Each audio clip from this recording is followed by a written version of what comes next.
Baruch atah Adonai Eloheinu melech haolam asher kiddushanu b'mitzvotav v'tzivanu l'asuk b'divrei Torah.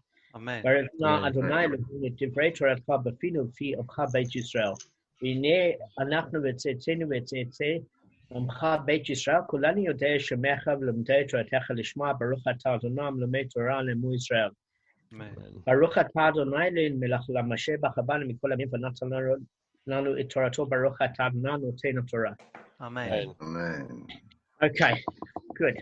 All right, so what I want to actually do is I want to quickly go through a quick review of what we previously did, just for everybody. And what we said is that the Mishnah listed 4 primary damages. So 4 primary damages, as you know, is the ox, the pit, the marv, and the fire. But it wants to expound, and it says, Rav Oshaya taught in the Brasa, there are 13 primary damages. So we're going to see what they are. This is a review. I don't know if you know who Rav Osher was. You guys obviously probably don't. He was a student of Rabbi Yehuda. And remember, Rabbi Yehuda was a student of Shmuel. So he was in the third Amoraim. He was in the third category of Amoraim. And he was in, I think, about 180 CE to 250 CE after the Common Era. So obviously he's a very important fellow. Okay, so what we learned is his 13 categories comprise of the 4 categories in the Mishnah. This is just a quick review, which is ox, pit, marva, and fire. Then his other categories that he's included here is the unpaid custodian, the borrower, the paid custodian, and the renter. And what we said of that is those 4 custodians or shomrim have got a different level of obligation. We said that the obligation works, that the more of a favor he's doing for you, the less you obligate him.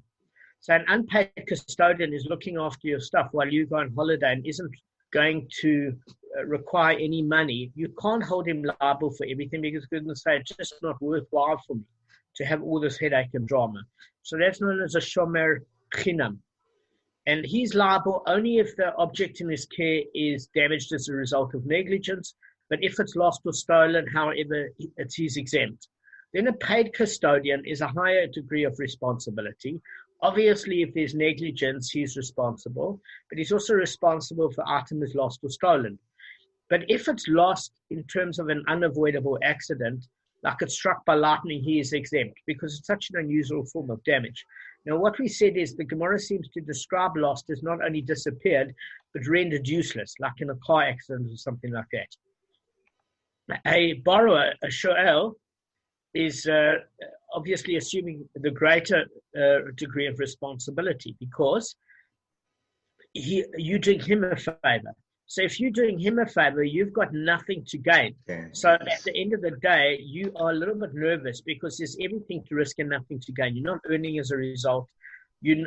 He's coming to you. You don't even know his track record 100%. It's not that you can't say no. But generally, when you choose a custodian, you've picked somebody yourself. When somebody says, I need to borrow this, you're in a very awkward social position where you have to say, all right. Do you know what I'm saying? I'm not saying always. Sometimes you're quite happy with the person that's borrowing. But sometimes it's awkward that you don't have a track record for them because you never chose them as a custodian.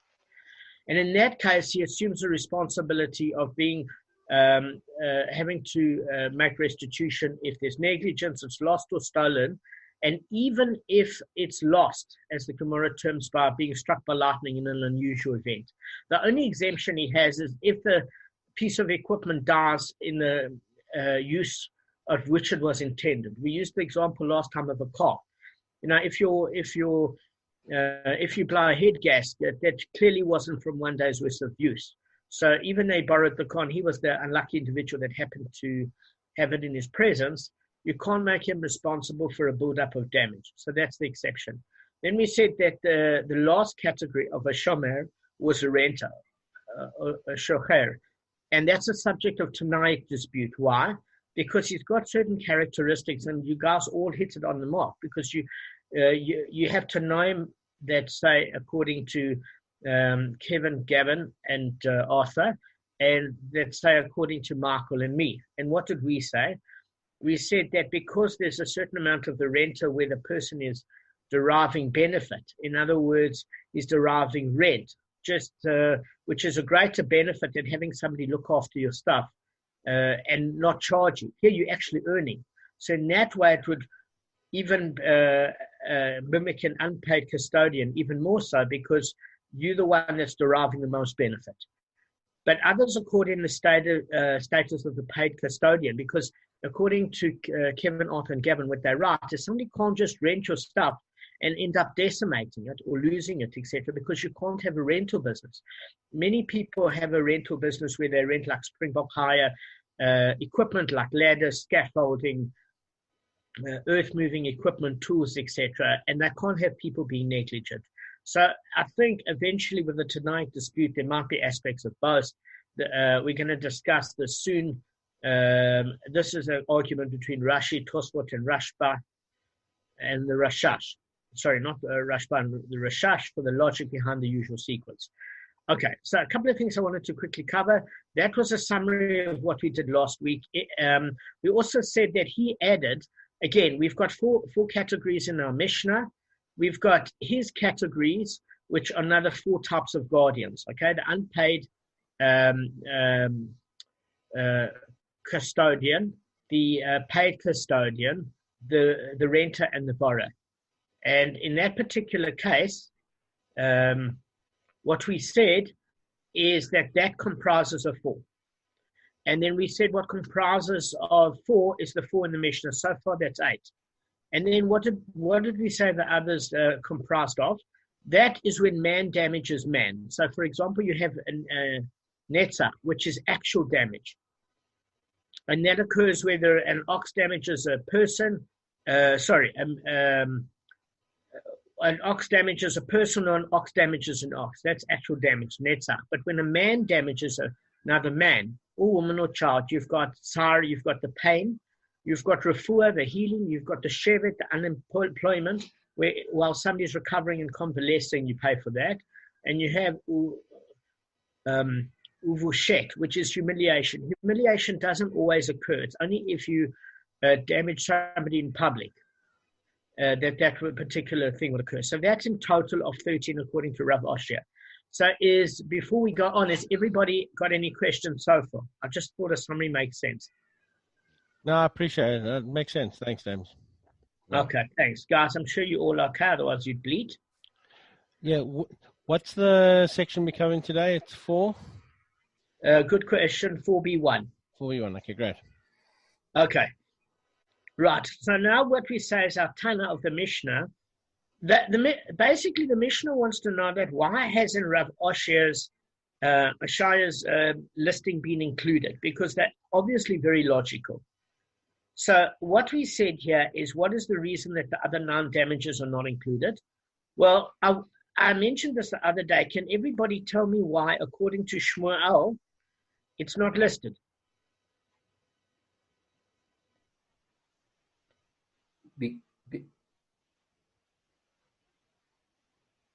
Is it not going under Mavedas? In what way? Explain to me why it would go under Mave. Well, it's definitely not tooth. All right, so it's not Shmuel's interpretation of it, and it does relate to man, all of us. Okay, so you're partially correct.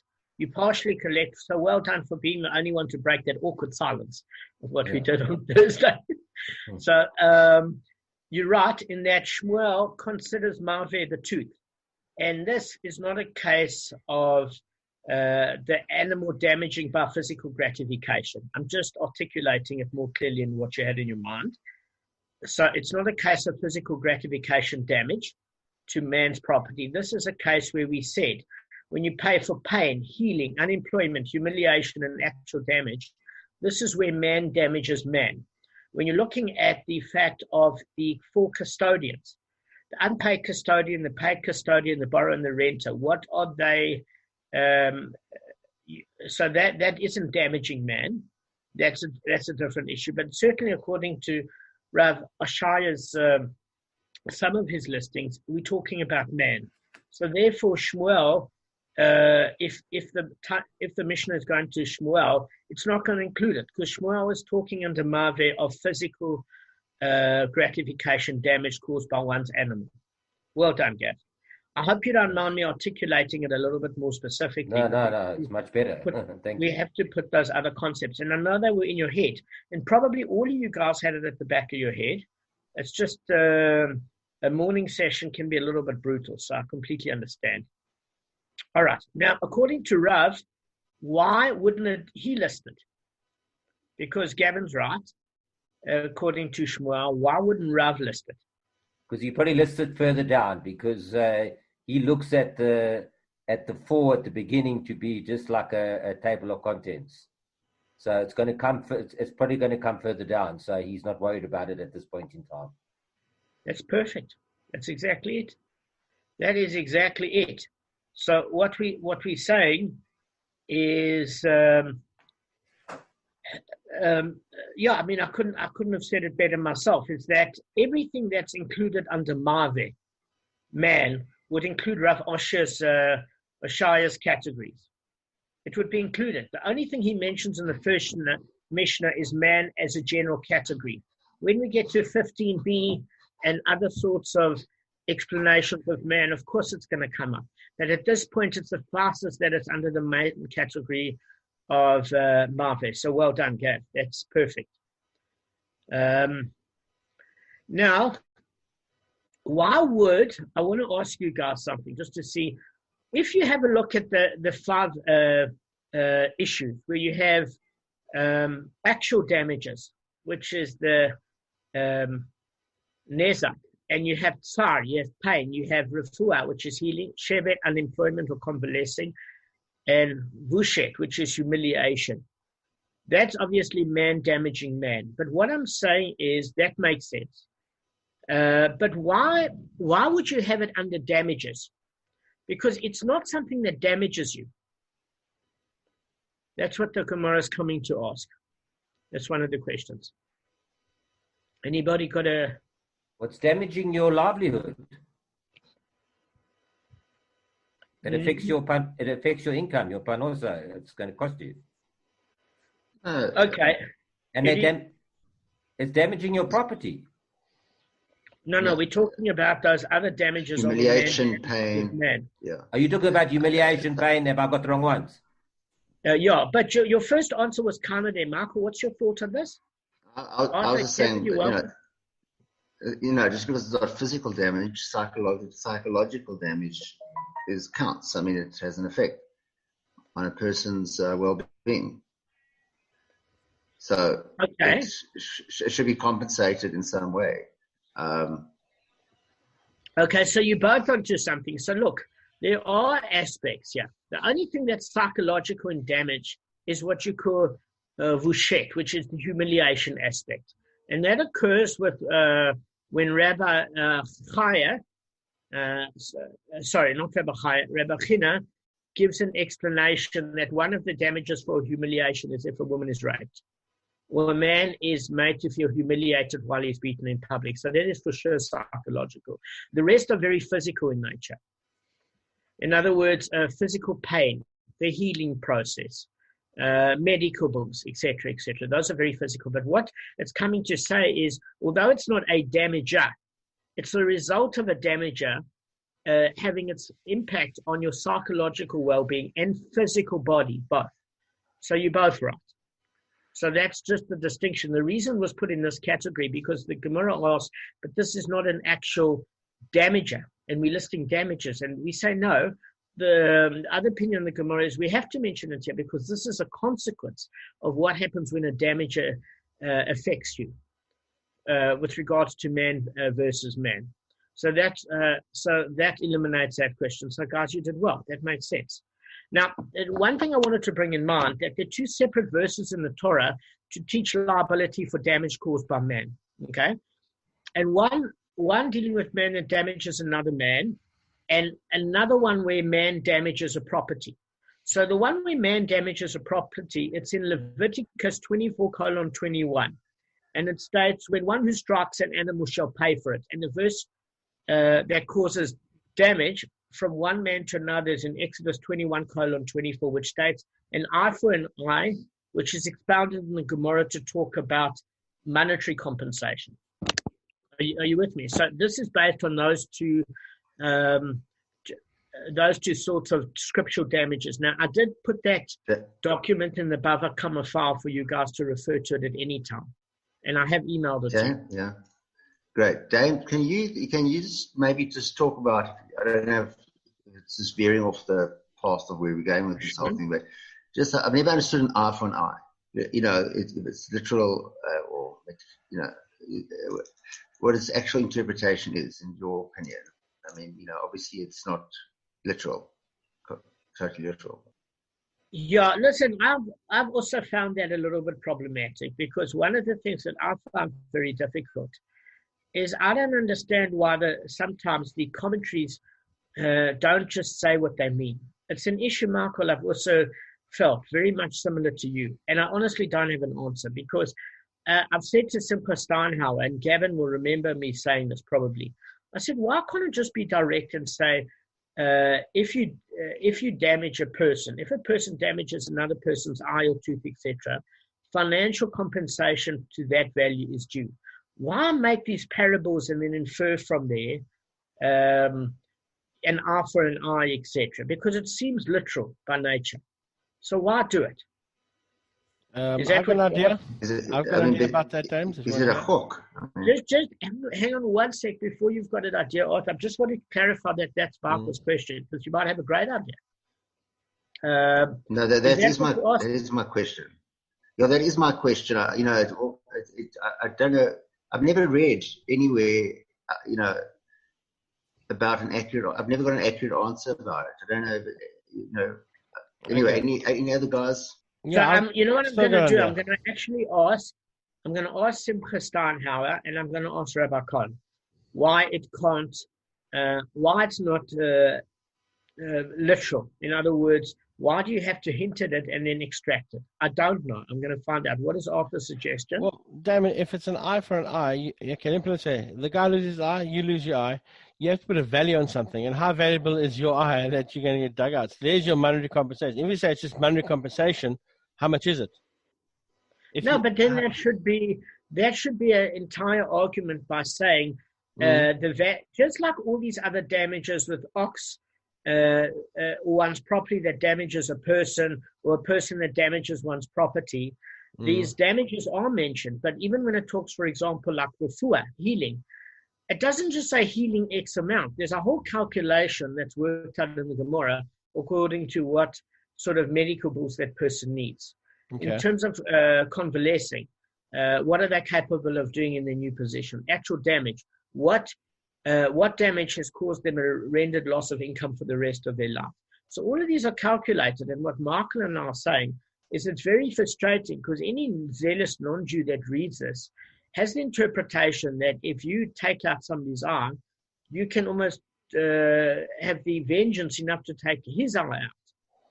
And the reality is it comes to that misinterpretation. So why does it not directly say, and there is monetary compensation to be discussed in the next chapter? I don't understand it either. Okay. I don't.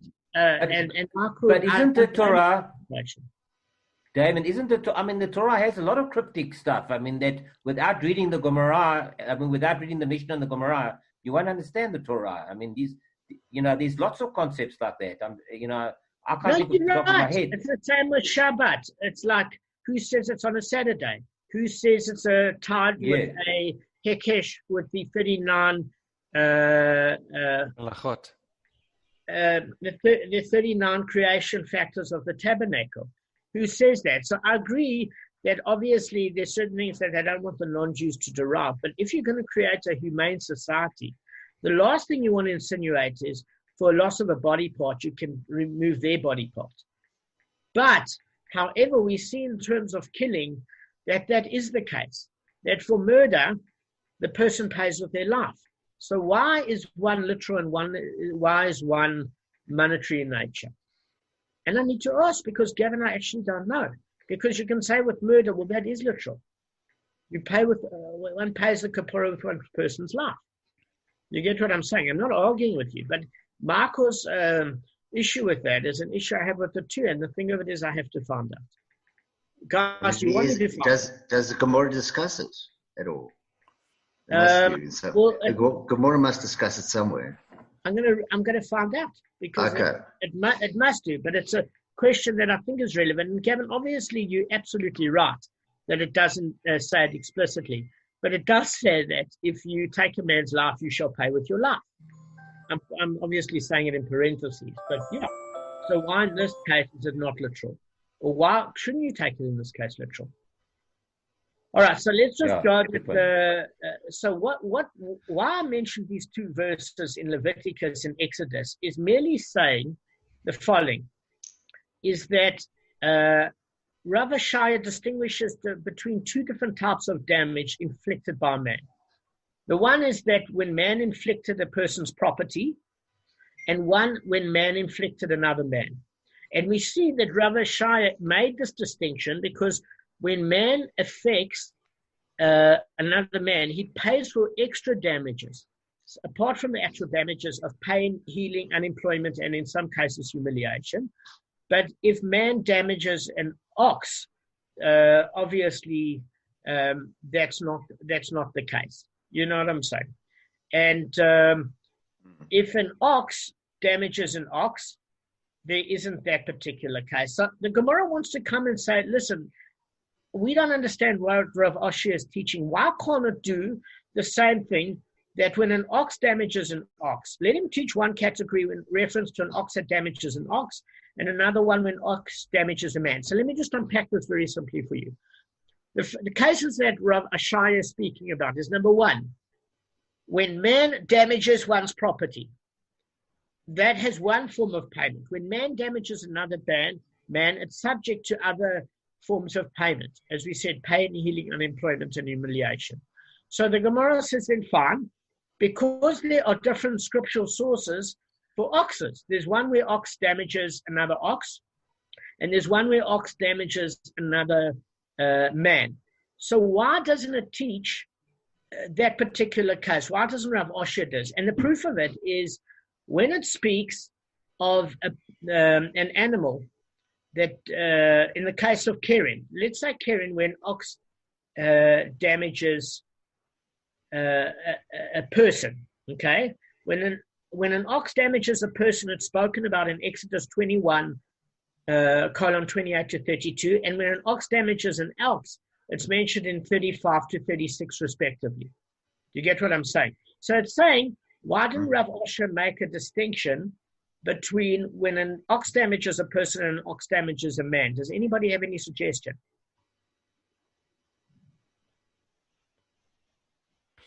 We discussed this on Thursday.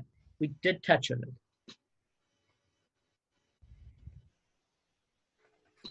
So you're saying the difference when an ox gores a person versus an ox goring?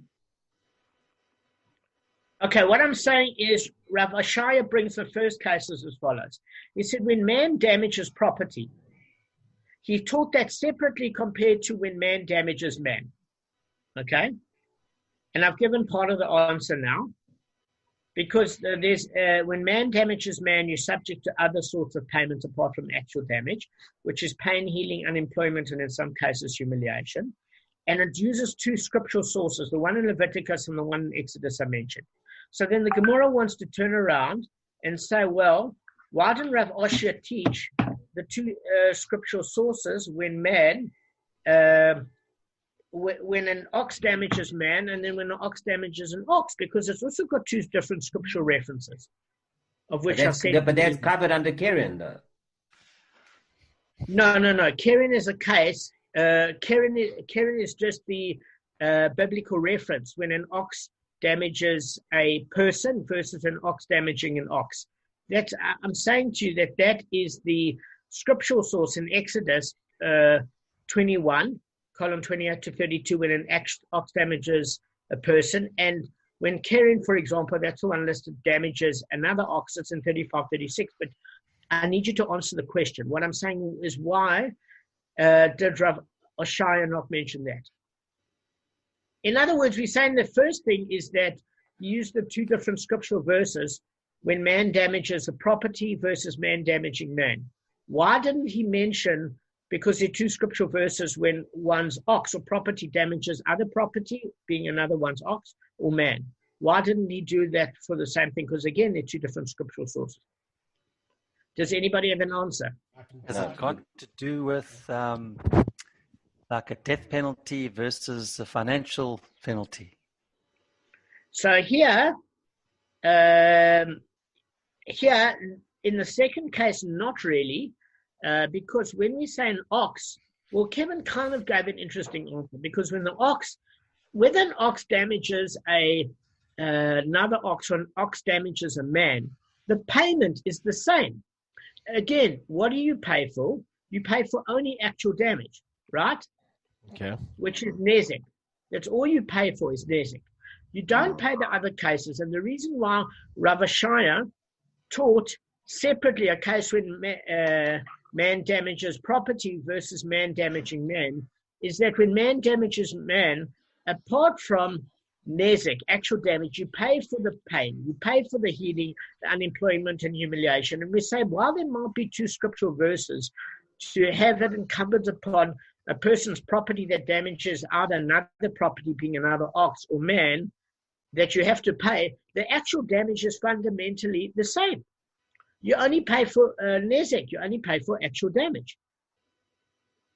Do you see why Rav Asher never mentioned it? Because halachically it was irrelevant to. There's no payment difference. He's only mentioning things at which there's a contradiction in terms of payment. Guys, I seem to have lost you. No. I think I've got you now. I think your question was basically why it's really ox versus man. Why that's not mentioned. And that's because of the fact that it's the same. If an ox kills another ox or an ox kills a man, it's the same. You limit it just to the damages. That's it. Correct. Yes. So Rav Ashaya said, yes, I understand they're two different scriptural verses, but in terms of bottom line economics, it's not going to make any difference. Okay. Whether an ox damages an ox is determined as property, whether the property damages other property or that property damages man, you only pay for nezek, actual damage. But with man, when a man damages an ox, you pay for nezek. But when a man damages a man, you pay for pain. You pay for shevet, which is convalescing. You pay for refuah, which is healing. Okay. You pay for tsar, pain. You pay for your humiliation in certain cases. These are extra payments when man damages a man. So it's not about the scriptural verse only. It's about what's the practical difference. Okay. Can I try? Could it be that when an ox does something, it's not premeditated, but a man has to hurt another man? No. It could be no. Okay. No, because say you're not watching where you're going and you reverse your bucky. Okay. And you clap somebody. Okay. In other words, you look in your rearview mirror, they're bent down to tie their shoelace. You didn't see them in the rearview mirror, and you clap them. Okay? Or you're busy playing golf. I played putt once, and I mangled somebody with a ball. It was nearly David and Goliath. This ball knocked them over 6 feet, and they looked like their head got split up on accident. But the thing of it is, it was accidental, and it wasn't premeditated.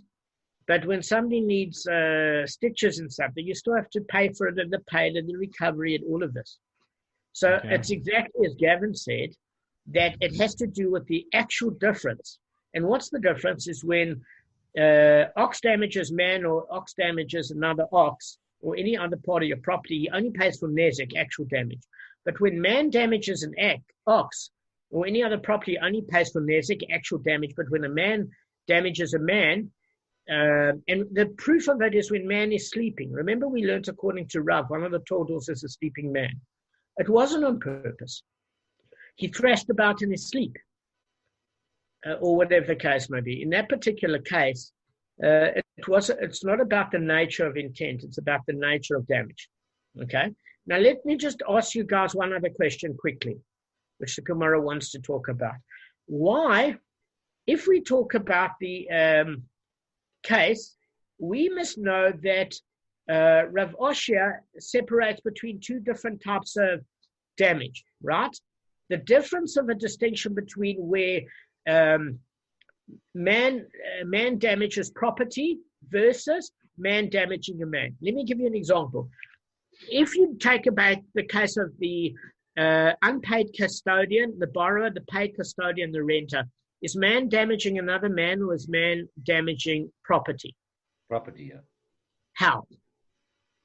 Because either something stolen, or he's unintentionally knocking something over, or he's intentionally doing it. It's always to do with property. Okay, so why did he separate the cases?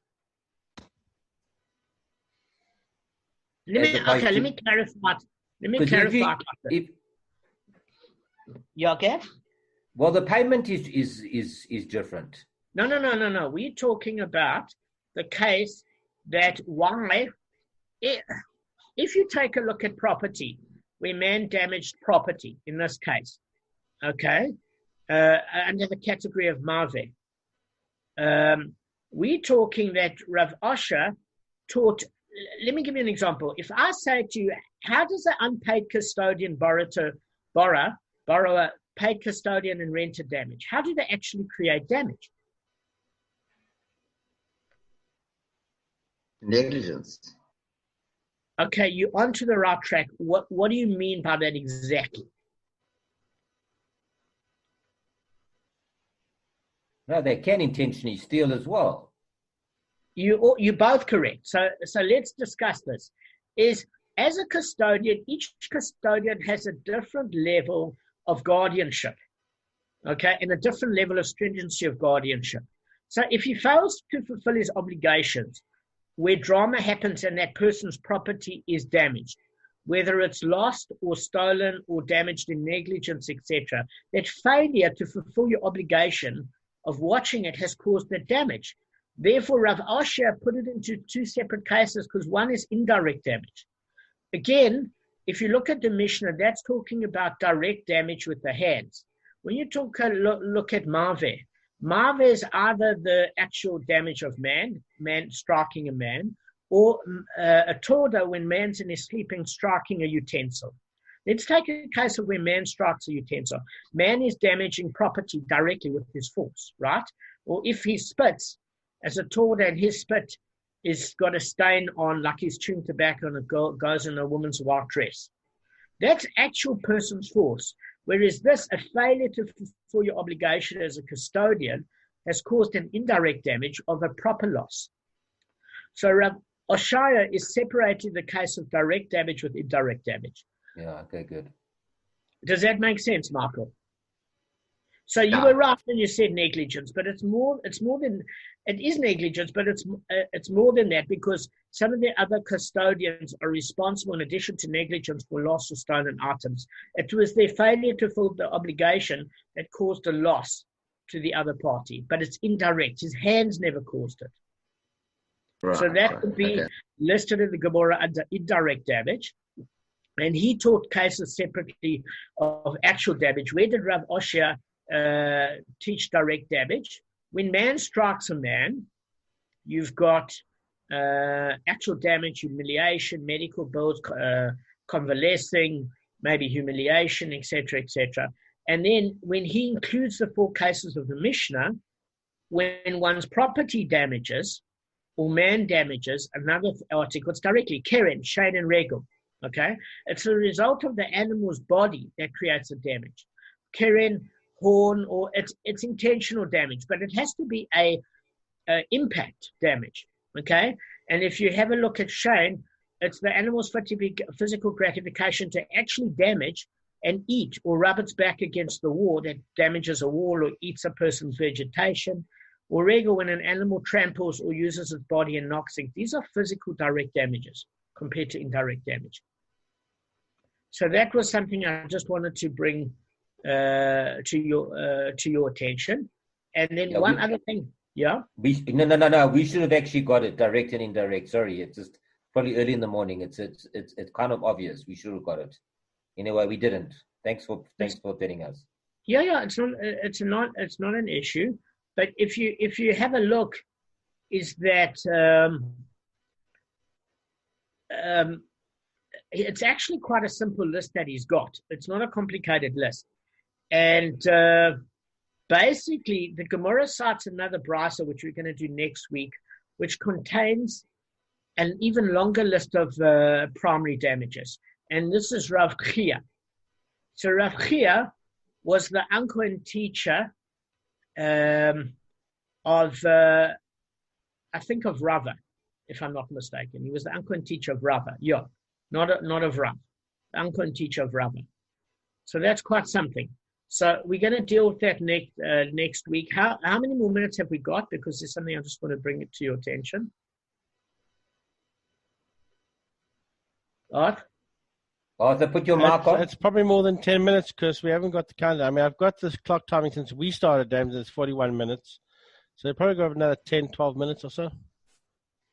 All right. So what I wanted to do in this case is just discuss a couple of different issues, because we're going to find that Rav Chia taught in total that there are 24 primary damages, because he includes the Mishnah as well as Rav Ashayas. So what I wanted to do was just let you know. I wanted to just discuss an idea with you. I was actually trying to find a book where Arthur knows when I was in Israel. Do you remember we were doing Mesilat Yesharim? Yes. And we were basically going through Mesilat Yesharim, Arthur and I, but it left us with a little bit of a depressing feeling, because all it did was realize what sort of level I'm holding on. And what I ended up stumbling on a few weeks ago was I don't know if any of you ever read Ingris HaRamban, the letter that Ramban wrote to his son. Have you guys I read it. I read that. No. Yes. Bits and pieces. No. It's sort of life lessons to take away, essential life lessons. It was about that, I think. Yeah, Yes. that's exactly it. Yes. And why I found Yes. it quite powerful is I find sometimes some of the Musa teaching frustrating. And in my ignorance, I thought it was the deficiency of the writer, when in fact it's the deficiency of us in our generation. So what happens if you look at Mesilat Yesharim and brilliant books by the Ramchal, is he wrote it, all he had to do in those days was mention that Hashem didn't approve of it, and that would be enough to stop a person from doing it. Because it's almost like people had the skill set and they needed reminding that it wasn't appropriate, or they needed a bit of inspiration in terms of what were the different categories of zeal, what were the different categories of alacrity, what were the different categories of watchfulness, etc., that a man would be incumbent to fulfill. And even all the tzaddikim, different 8 gates of lying, telling the truth, what's involved. But unfortunately, we're in a generation where we don't even know what to do. Because if I'm reading this text in Mesilat Yesharim, do you remember? And it said, don't be angry. Well, it's obvious, don't be angry. But how do you give me the tools to stop those sort of things?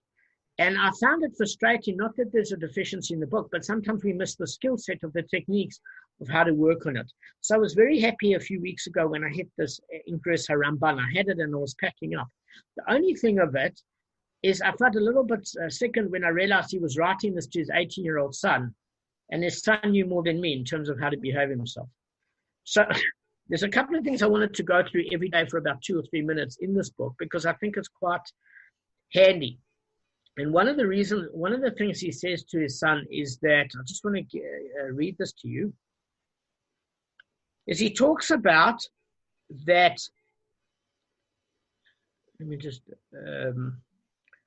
he talks about that, how do you not judge somebody with a certain amount of criticism if they are foreign to you? And he talks about that, obviously, let me just put it like this.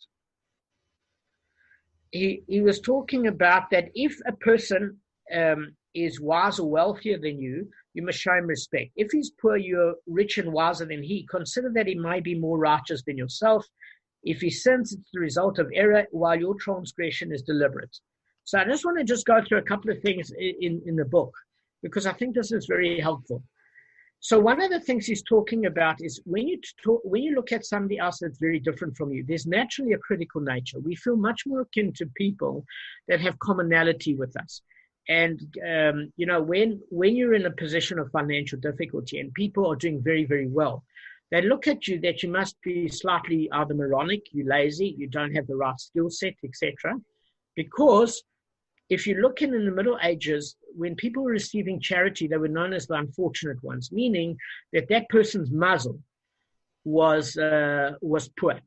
And it wasn't a deficiency necessarily in their ability, in their level of effort, etc. Because if you have a look at a mine worker works 14 hours a day, working extremely physical hard for a tiny wage packet. And what has happened subsequently, which the Ramban actually speaks about, is that there seems to be this transformation that today, because everybody's into self-actualization, they say, let's work on a meritocracy. And a meritocracy means as follows. Let's have the highest people in the positions that are most qualified for those positions. And what that is insinuating, on a side note, is that if you're not doing well financially, or you've gone through a financial difficult time, it means you're deficient. It means you lack the merit.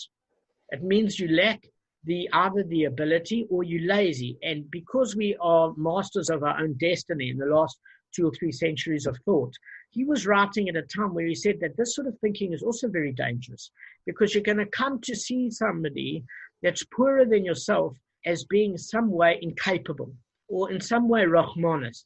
And he said it's a very, very dangerous thing, because what you're not sure of, and he goes through this in the book, is that in that situation of poverty, how would you handle it? Maybe that person's got a very pleasant disposition.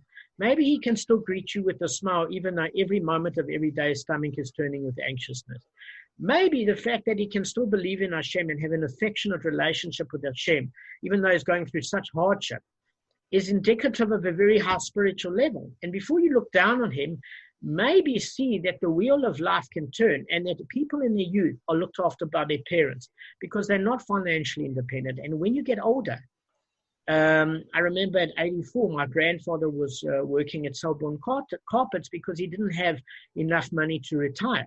And my parents were going through a bad period. At 84, to be able to work is not fun as a security guard. And this was post-apartheid, where people would make fun of this old white man working as a security guard. But he had dignity, because the thing of it is he didn't want to rely on people's charity. He was strong enough to work, and he said, listen, I don't need people's charity. I want to get up and do a fulfilling day of work and look after the business that I'm working for and make sure people don't steal. But we have a tendency to look at people like the other as being somehow not the same as us. I remember even asking him once, and this is how we look at people, that when we are young, we look at old people. I was in my early 20s, and I said to him, who wants to live to be 84? And he looked at me and said to me, 83-year-olds. And I was kind of baffled. But as you're getting towards your 50s or your 60s, you can see that there's certain states of awareness you have in your later decades in terms of the meaning of life than you don't have when you're younger. But when you are younger, you look at an old person and say they've got nothing decent to contribute to society. They're just sucking off society. So we make the judgment when we're young. And when we're older, I remember going to my brother for Pesach, and my nephew, he was 15 and he was talking about something. And my immediate judgment in my head was, what does he know? He's got no life experience. He's 15.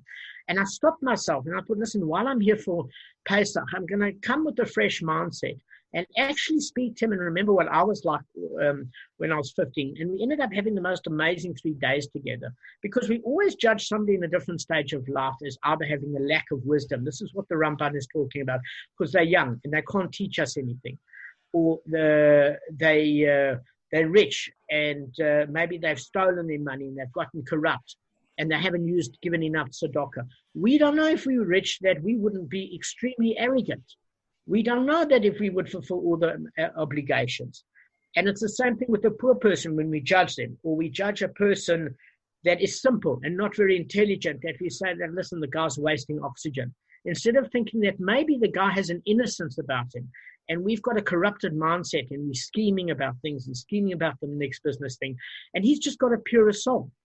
And when I was going through this book of the Ramban, I think it's a very healthy exercise to look, as Wayne Dyer says, as the other, as not being separate to you. Because Jewish people sometimes look maybe at non-Jewish people and say, well, we've got a special mission on earth and they're clueless, they don't have a clue. That's a judgment. When from people turn around about secular people and say, this guy's a Chiloni, he's a wicked person, he doesn't keep mitzvot and everything else like that. How do you know? Maybe his character traits are better. Maybe more honest in business. Maybe he's got integrity. Maybe he's more patient. Maybe he's more kind. And maybe he's not more critical, because people that are very religious look at somebody less so and think of them as an apicorus. And people that are secular need to learn that religious people are having dedicated time to serve Hashem, because often the argument of the seculars, they turn around and say, yeah, well, you're not keeping everything, so you're a hypocrite. Instead of thinking of it like psychology, where every week you're improving from the previous week, and every week your observance is getting better, and you're working on your character, and it's not an overnight process. In other words, Torah, like a psychological healing, is a spiritual healing, and it's a time. It takes time, and it's a process. And I'm finding that everybody judges another. And as Wayne Dyer says, that even a person in their own family says, well, this is my group, this is my family, and the extended family isn't the same. My in-laws are driving me mad. My brother-in-law's driving me mad. Or my brother doesn't get me. Or my wife doesn't understand me, and we're not on the same page. Or my kids, they're not. So the minute you have somebody as the other instead of as yourself, it's going to create a cognitive dissonance. And I just recommend this book by Ingeris Haramban, because he actually teaches you not to take things for granted. And I remember when my mom got dementia, I was always had a certain pride, not arrogance, but it could have bordered on arrogance about being articulate. And my mom, from being extremely, she was a South African, she used to play Scrabble for the South African team. She was devastatingly intellectual. Professor Denise Shear said she couldn't keep up with my mom. And from being in that position to where my mom battled to cut her own food and battled to string a sentence together, I realized Hashem can take away intelligence in an instant. He can take away financial stability, articulation, etc. All you need is a brain aneurysm. And all I'm saying is, if you go through this book, you get a sense of just looking at another person in a different position to you and having awe that they might be more innocent in you. They might have more worthiness. And a young person, instead of saying they don't have wisdom, you might say, well, I haven't created as much Averas as I've done. So it's just something to bear in mind, and I thought I'd share it with you guys. And the reason I'm sharing it with you today is I wanted to share it with you on my mom's birthday, because it was on the 7th of May on Thursday. But it's something I was still trying to grapple with, it being my mom's birthday. I had a bit of a wobble. And I just wanted to read something that was very important to her. So I thought I'd share it with you guys. That's great, Dan. Nice to bring it in. Very important. Okay. Yeah, so listen, I'm sorry, it's not the Gemara, but I thought it was important just to add it. And it's unless we, in addition to learning Gemara, we're improving our character, it's kind of pointless on its own. Correct. All right, guys, I hope you have a wonderful day. And thank you for everything. I hope you don't mind that we did revision today, but I think everybody needed it. No, I think that revision is very good. Okay. And also, yeah. And to add a bit of this Musa in is fantastic. So thanks for bringing this extra bit in. I think it's worthwhile to do a little bit of this kind of stuff every day. We can do a minute or two. Yeah, for Mishle or something where the day is not the same as a result of afterwards. Because even though you learn about ox damages and people damages, it doesn't intrinsically always change you. And I think if we learn for a minute or two a day about certain things like for Mishle or Chovos or Levovos, etc., and we can look at the world in a different way and behave in a different way, I think it's productive. Absolutely. 100%. Absolutely. All right, guys. Thanks, Kevin, Michael, Gavin. Shavuot Tov, Yom Tov. Shavuot Tov, and I hope you have a good day. And a good week. Likewise. Same to you. Same to everybody. You too. Cheers, guys. Cheers, guys. Thank you.